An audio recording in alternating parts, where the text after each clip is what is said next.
हाँ जी दोस्तों, तो कैसे हैं आप सब। उम्मीद करता हूँ आप सब बहुत अच्छे हो। तो स्वागत है आप लोगों का ज्ञान सूत्रा के एक और नई वीडियो में, जहाँ पे कि आज हम बात करने वाले हैं नॉट नल कंस्टेंट के बारे में। हम देखने वाले हैं नॉट नल कंस्टेंट का यूज करके हम अपने टेबल में डेटा कंसिस्टेंसी को कैसे मेंटेन रख सकते हैं। तो पिछली वीडियो में हमने जाना था कि एसक्यूएल के अंदर कितने कंस्टेंट्स अवेलेबल है। हमने उन चीजों को थ्योरेटिकली समझा था। तो अगर आप लोगों को कंस्टेंट्स के थ्योरेटिकल मतलब नहीं पता है तो मैं रिकमेंड करूंगा आप जाके पहले वो वीडियो चेकआउट करिए और उसके बाद इस वीडियो को कंटिन्यू करिए। तो चलिए चलते हैं सीधा अपने नोट्स के अंदर और समझते हैं नॉट नल कंस्टेंट के बारे में।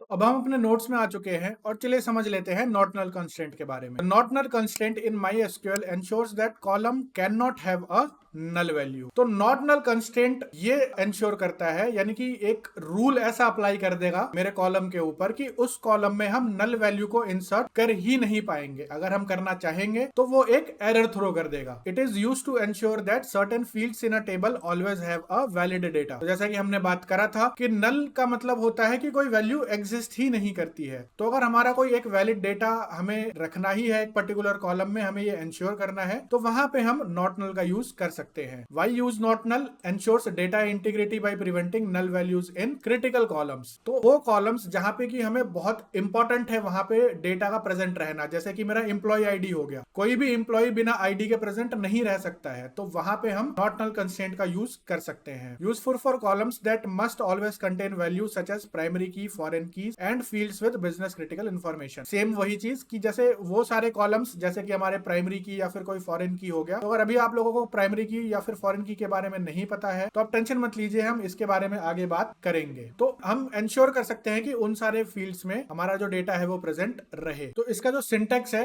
वो बहुत ही आसान है। सिंटेक्स में हम इसका क्या करना पड़ता है कि जब भी हम टेबल क्रिएट करते हैं तो जिस भी कॉलम के ऊपर अगर हमें ये कंस्टेंट अप्लाई करना है, जैसे कि क्रिएट टेबल, टेबल नेम हमने दे दिया, कॉलम नेम उसका डेटा टाइप दिया, और जिस कॉलम के ऊपर हमें नॉट नल कंस्टेंट अप्लाई करना है उसके आगे हमने नॉट नल लगा दिया। ऐसा नहीं है कि हम एग्जिस्टिंग टेबल के ऊपर या फिर एग्जिस्टिंग कॉलम के ऊपर हम नॉट नल कंस्टेंट अप्लाई नहीं कर सकते हैं। हम वो भी चीज कर सकते हैं ऑल्टर टेबल के थ्रू। ऑल्टर टेबल, हमने टेबल का नाम दे दिया, फिर हमने मॉडिफाई कीवर्ड का यूज करके कॉलम का नाम दिया, उसका डेटा टाइप दिया और नॉट नल कंस्टेंट का हमने यूज कर दिया। तो ये तो थी कुछ थ्योरेटिकल चीजें। अब चलते हैं माई एसक्यूएल वर्कबेंच पे इसको प्रैक्टिकली समझने। तो अब हम आ चुके हैं अपने माई एसक्यूएल वर्कबेंच में और चलिए इसको प्रैक्टिकली समझ लेते हैं। तो अगर मुझे एक टेबल क्रिएट करना है लेट्स से एम्प्लॉइज का, जहां पे कि मैं चाहता हूं एम्प्लॉय आईडी और फर्स्ट नेम मेरे एम्प्लॉय का नॉट नल रहे, तो ये हम कैसे क्रिएट करेंगे? इसको हम कुछ इस तरीके से क्रिएट करेंगे। क्रिएट टेबल, टेबल नेम हम दे देते हैं एम्प्लॉइज अंडरस्कोर, क्योंकि एम्प्लॉइज टेबल मेरे पास ऑलरेडी एग्जिस्ट करता है तो मैं इसका नाम दे दूंगा एम्प्लॉइज अंडरस्कोर नॉट नल। इसके बाद मैं दे दूंगा column let's say employee ID, जिसका जो डेटा टाइप है वो होना चाहिए इंट, और ये कॉलम जो है वो नल नहीं हो सकता है, तो आगे मैंने नॉट नल कंस्टेंट लगा दिया। सिमिलरली मैं दे दूंगा फर्स्ट नेम, इसका जो डेटा टाइप है वो होना चाहिए वेर कैर और टोटल कैरेक्टर्स 50, और मैं चाहता हूं कि फर्स्ट नेम भी नल मेरा ना हो। लास्ट नेम को मैं अलाउ कर दूंगा कि इसमें हम नल वैल्यूज इंसर्ट कर पाए, क्योंकि कुछ लोग होते हैं जिनके लास्ट नेम नहीं होता है, तो लास्ट नेम के लिए मैंने नॉट नल कंस्टेंट नहीं लगाया। और अब मैं इसको क्लोज करके टेबल क्रिएट करता हूं, तो यहाँ पे आप देखेंगे सक्सेसफुली मेरा टेबल क्रिएट हो चुका है। अब अगर मैं डिस्क्राइब कीवर्ड का यूज करके employees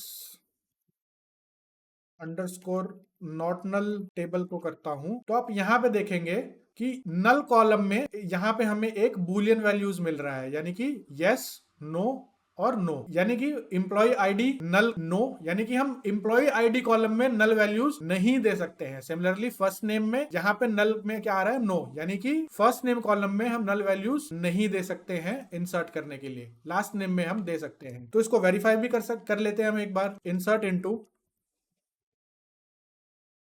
employ underscore not null table, किस किस में? Employee ID comma first name comma last name, फिर मैं यूज कर लूंगा वैल्यूज कीवर्ड का, और एम्प्लॉय आईडी मैं दे देता हूं 1, ठीक है। फर्स्ट नेम मैं दे देता हूं लेट्स से विशाल, और लास्ट नेम दे देता हूं सिंह।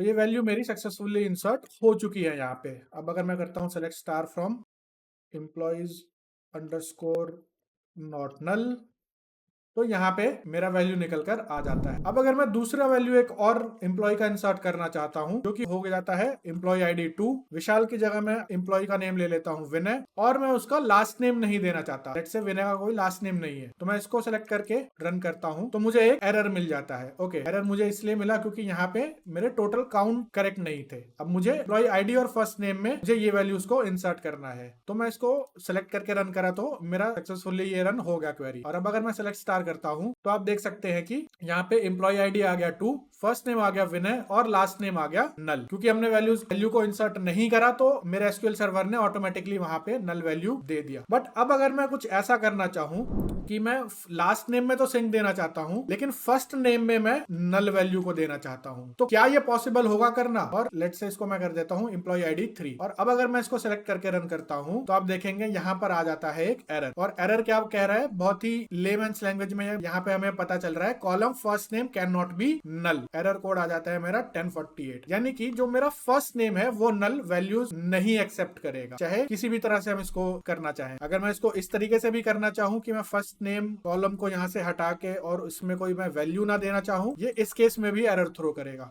अगर मैं इस तरीके से इसको करूंगा तो सेम वैल्यूज ये यहाँ पे एरर थ्रो कर रहा है, can not have a default value, यानी कि हमें एक वैल्यू इसको देना ही देना है, या तो हम कोई डिफॉल्ट वैल्यू दें या फिर हम मैनुअली कोई वैल्यू इंसर्ट करें। अब जैसे कि मेरा employees underscore not null table already exist करता है और लास्ट नेम जो है उसके अंदर नॉट नल कंस्ट्रेंट नहीं लगा है, तो हम उसको कैसे लगा सकते हैं? या तो फिर हम ये कर सकते हैं कि मैं पूरे के पूरे टेबल को डिलीट करूं, फिर से मैं एक नया टेबल क्रिएट करूं उसी नाम से और उसमें मैं नॉट नल कंस्ट्रेंट को ऐड करूं, लेकिन ये प्रैक्टिकल सोल्यूशन नहीं है। प्रैक्टिकल सोल्यूशन इसका है ऑल्टर टेबल कमांड। तो अगर मैं ऑल्टर टेबल कमांड का यूज करता हूं, alter table employees underscore not null, ठीक है, मुझे क्या मॉडिफाई करना है? मुझे मॉडिफाई करना है last name column. Last name, इसके ऊपर मैंने वैरचर दे दिया 50, और यहां पे अब मैं नॉट नल कंस्ट्रेंट यूज करना चाहता हूं। तो अगर मैं यहाँ पे डिस्क्राइब नॉट नल पहले रन करूं, इसको रन करने के पहले, तो आप यहाँ पे देख सकते हैं कि नल का वैल्यू यहाँ पर यस आ रहा है, यानी कि लास्ट नेम जो है वो नल वैल्यू एक्सेप्ट करेगा। अब ऑल्टर टेबल कमांड रन करने के बाद ओके, यहाँ पर invalid use of null value, okay, alter table name modify not null, okay, क्योंकि यहाँ पे विनय में नल वैल्यू ऑलरेडी प्रेजेंट है इसलिए यहाँ पे इसने मुझे एक एरर थ्रो करा है। तो उसके लिए हमें क्या करना पड़ेगा? पहले हमें उस वैल्यू को रिप्लेस करना पड़ेगा, यानी कि ये नल वैल्यू जो है वो मुझे पहले हटाना पड़ेगा। तो या तो मैं उसको डिलीट कर सकता हूँ या मैं अपडेट कर सकता हूँ। तो मैं इसको डिलीट कर देता हूँ, delete from employees underscore not null table where employee ID. तो अगर आप लोगों को अभी ये डिलीट कीवर्ड के बारे में नहीं पता है तो आप टेंशन मत लीजिए, इसके बारे में भी हम आगे चलकर बात करेंगे। तो यहाँ पे ये वैल्यू अब डिलीट हो चुकी है, और अगर आप देखेंगे तो यहाँ पे सिर्फ एक एम्प्लॉय एग्जिस्ट करता है। और अब अगर मैं ये ऑल्टर टेबल कमांड रन करूंगा तो ये मेरा सक्सेसफुली रन हो गया है, क्योंकि पहले मेरा एक नल वैल्यू उसमें ऑलरेडी प्रेजेंट था, तो इसलिए हम नॉट नल कंस्ट्रेंट उस पर अप्लाई कर ही नहीं सकते हैं। इसी चीज को हम बोलते हैं डेटा कंसिस्टेंसी। और अब अगर मैं इसको डिस्क्राइब को रन करूंगा तो आप देखेंगे यहाँ पे लास्ट नेम में भी नल का वैल्यू नो हो चुका है, यानी कि अब हमारे लास्ट नेम कॉलम में भी हम नल वैल्यू को इंसर्ट नहीं कर सकते हैं। अगर मैं वेरीफाई करना चाहूं तो ये क्वेरी फिर से रन करके देख सकता हूं, तो यहाँ पे आप देखेंगे कि मेरा एरर आ जाता है last name does not have a default value, या फिर हम उसमें नल वैल्यू को इंसर्ट नहीं कर सकते। तो उम्मीद करता हूं आप लोगों को नॉट नल कंस्ट्रेंट के बारे में कुछ नया सीखने को मिला है। मिलते हैं अगले वीडियो में, तब तक के लिए पढ़ते रहिए और एकदम मस्त रहिए।